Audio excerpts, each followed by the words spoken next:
uNkulunkulu akakulonde ubusisi kama kupastor wena futhi inamba yesenzisa kuphela uma ungumlandeli kusongeleni kuseni nje ntambama uyangifonela uma ungumlandeli ngikhuluma ngomuntu oyimember ye-channel songeleni kuseni nje ntambama uyafona ungabhala comment section but phone to guarantee i-response esheshayo because angibi nasikhathi sokuhlala kuphi ku-comment section.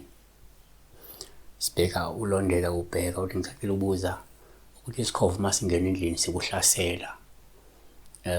She was being attacked by an owl. So nake singakusho number 1 uma uphupha isikhova kuwuphawu olubi uma sikuhlasela lusho ukuthi kumele ulinde uthandaze noma usukume uthole usizo ngoba kunomuntu ongalungile ongumthakathi ongakufisela okuhle okugadlayo njengamanje.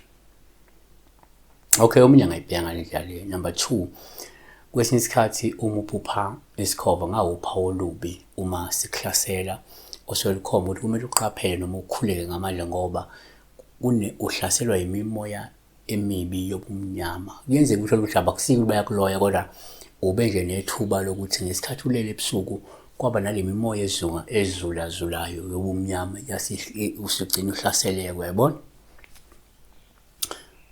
3, kuyenzeka futhi uma uphupha isikhova kube uphawu olubi uma sikuhlasela oselikhomba ukuthi kungenzeka kunomuntu ongalungile ozokuvukela azame ukukukhaphela ongenzeka uzoxabana nawe noma uzozama ukulwisa lo muntu loyo yabo. So lingavela ngoba uzoxabana nomuntu noma kuzoba nomuntu ongalungile ononya ozozama ukukukhaphela nokuhlasela noma yokuxabana nawe yabo. Siyabonga kakhulu besibheka la uphupha uhlaselwa isikhova when you're dreaming of being attacked by an owl.